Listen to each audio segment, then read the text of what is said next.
El objetivo de Mediaparty, según reza su página web, es reiniciar el periodismo y se viene haciendo desde hace varios años e intentar pensar el futuro de los medios de comunicación. Me fui a la agenda de los últimos 2 o 3 años de qué temas se habían hablado aquí en esta conferencia y hablamos de temas realmente muy interesantes como Design Thinking, YouTube para periodistas, que lo dio aquí nuestro amigo Lucero, hablamos de fake news, hablamos de Instant Articles, hablamos de robots que ayudan a los chequeadores el año pasado, en el año 2016 hablamos de Twitter en tiempo real, cómo destruir realidades para contar historias con realidad aumentada, hablamos mucho de VR, hablamos de periodismo de datos. 2015 hablamos de el diseño primero para las personas, después para el producto, hablamos de cómo construir una marca, cómo diversificar ingresos, cómo ganar dinero con YouTube, hablamos de scrapping en mobile, hablamos de Vox Media como uno de los muy buenos ejemplos a seguir o a inspirarse. Hemos hablado también de temas muy interesantes como el chequeo en vivo del discurso público, de periodismo ciudadano, de vuelta de design thinking.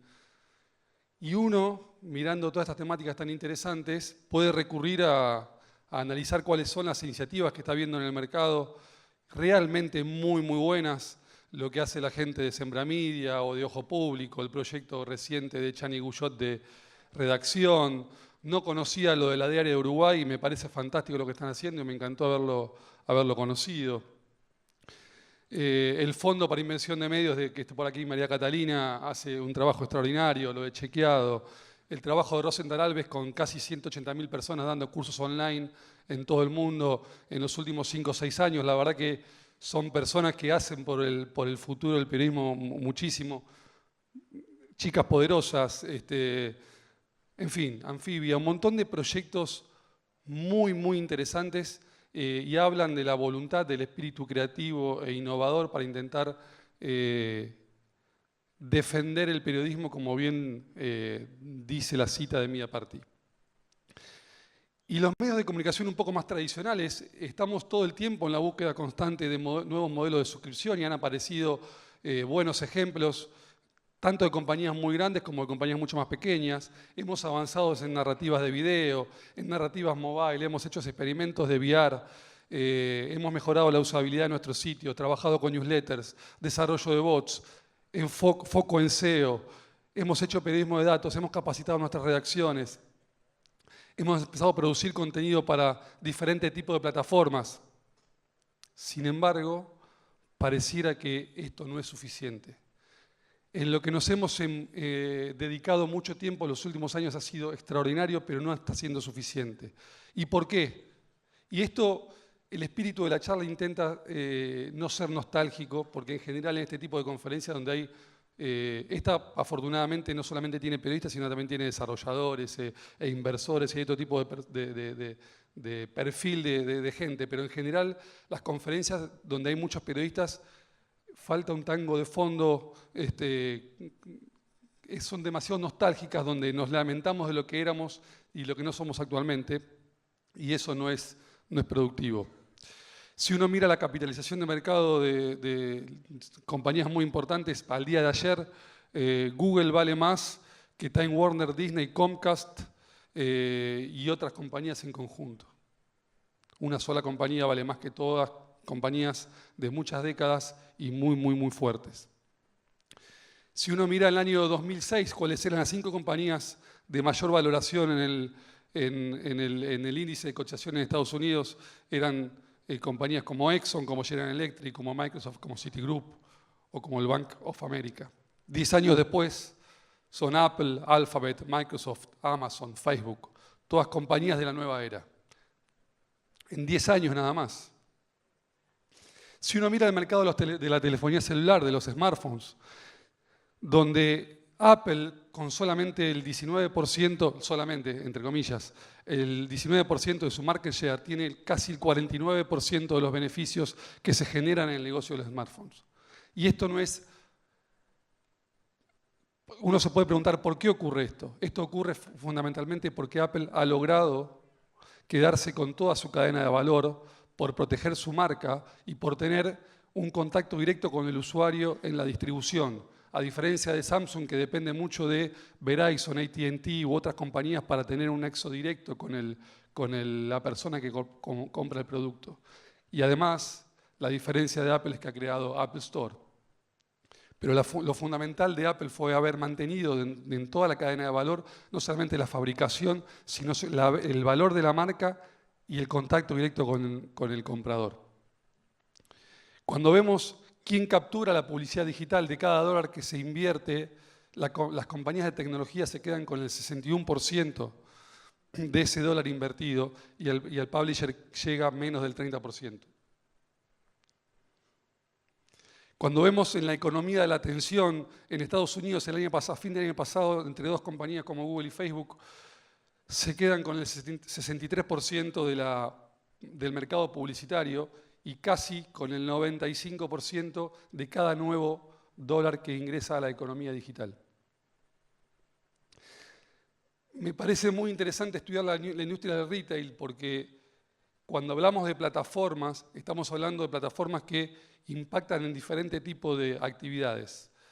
Si uno mira a nivel retail, el tiempo de los consumidores que lo dedican lo domina por larguísimo margen Amazon contra compañías cuyo desarrollo digital no ha sido tan exitoso.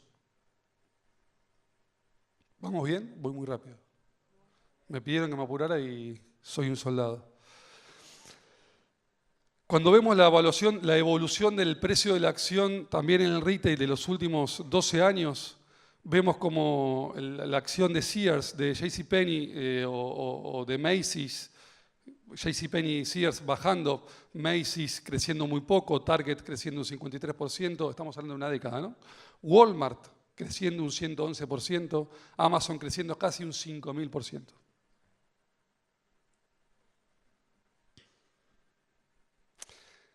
Entonces, el desafío es preguntarnos por qué ocurre esto. ¿Por qué las plataformas, como bien dijo Jeff Jarvis anoche, son las que dominan el mercado?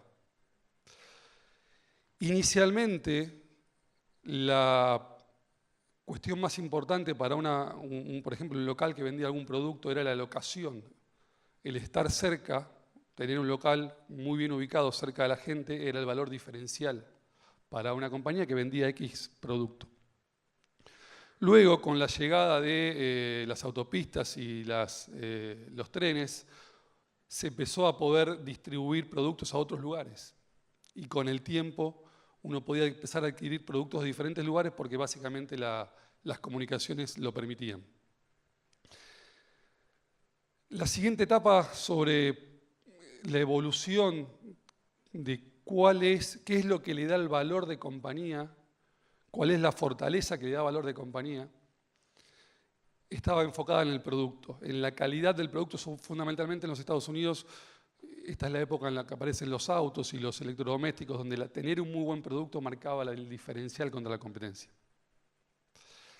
En los 80, los 90, empezó a ser mucho más importante la marca y un producto estándar de no mucha diferenciación con la competencia, muy bien marketingado, provocaba que fuera aspiracional y que fuera deseado por la audiencia. Y en estos últimos años, diríamos que a partir de los 2000, la cuestión fundamental deja de ser la marca o deja de ser el lugar donde uno esté y pasa a ser la valoración que tengan los usuarios sobre ese producto, fundamentalmente porque uno lo termina comprando online y valora lo que opine un usuario más que el marketing que tenga esa marca sobre ese producto. Y lo que provoca la tecnología y la principal ventaja de la tecnología es que logra que nosotros ahorremos tiempo, sea menos friccionante la relación con lo que estamos buscando. Y cuando digo estamos buscando, no estamos buscando solamente comprar un teléfono celular online, sino estamos buscando consumir un video, estamos buscando consumir una nota, estamos buscando algún tipo de servicio. Y lo que provocan las plataformas es nos los dan de manera mucho más efectiva.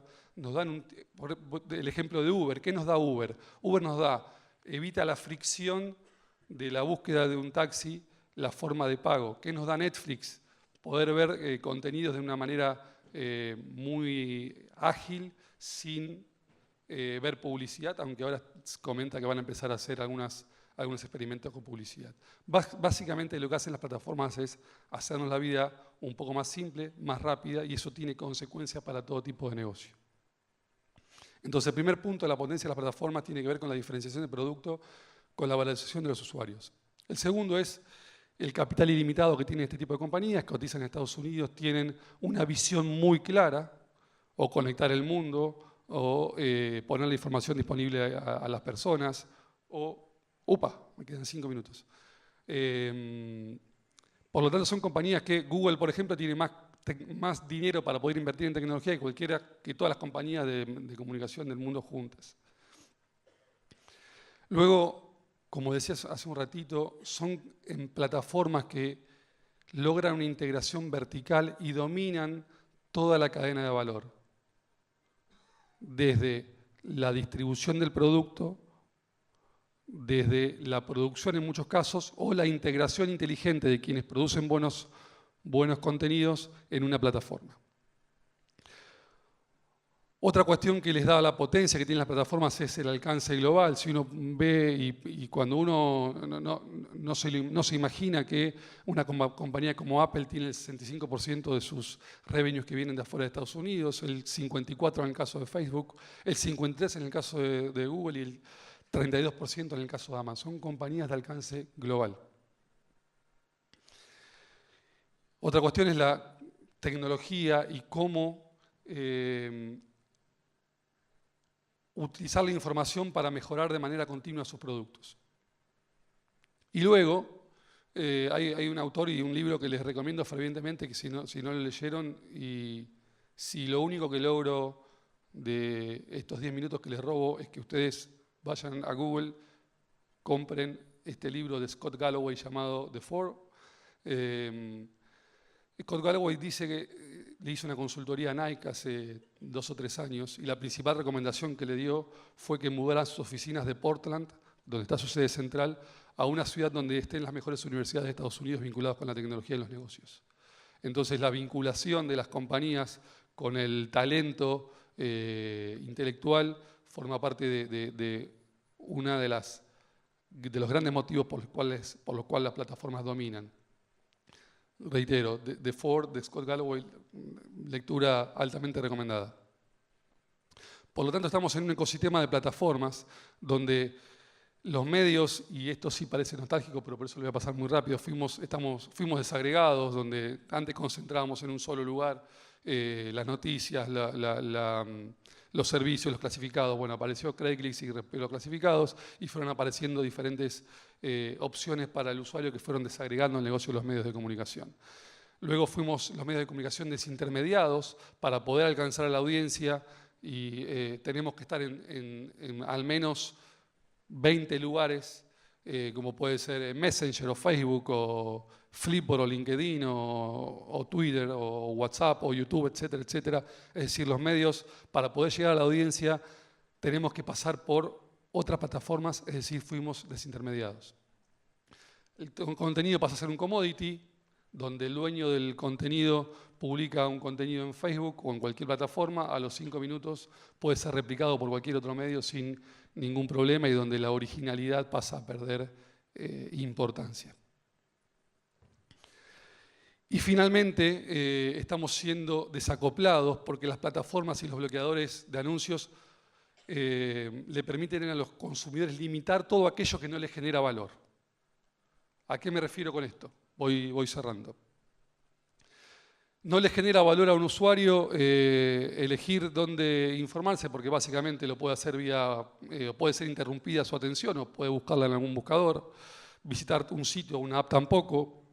La búsqueda de contenidos tampoco les genera valor. Sí les genera valor consumir ese contenido, pero, por ejemplo, un bloqueador le quita valor al consumir la publicidad. Entonces, al momento de tener una cadena de valor sobre el proceso de decisión del consumo de un usuario, le queda a los medios un sector muy, muy pequeño, que es la de consumir un contenido. Me faltó un slide. La pregunta era si estamos cambiando a tiempo. Pareciera que no. Pero, para no ser nostálgico, tratemos de buscar algunas soluciones. Probablemente las soluciones que planteó Jeff anoche sean más interesantes que las que puedo plantear yo, pero humildemente acerco algunas ideas. Donde la fuente de ingresos tienen que ser absolutamente múltiples. Tenemos que evaluar la lógica de las plataformas e integrarnos de manera inteligente. Esto no implica que tenemos que salir de las plataformas, sino que integrarnos con las plataformas muy inteligentemente. Tenemos que adaptarnos mucho más rápido, no tener nostalgia, mantener nuestro valor, que es el capital periodístico, el valor de nuestras marcas, buscar alternativas conjuntas entre corporaciones y startups. Me parece que hay una distancia entre los startups y las corporaciones y creo que podríamos evaluarlo en conjunto, y tenemos que hacer que la publicidad sea mucho más efectiva de lo que es actualmente. Creo haber corrido y haber llegado a tiempo, les agradezco mucho y nos estamos viendo.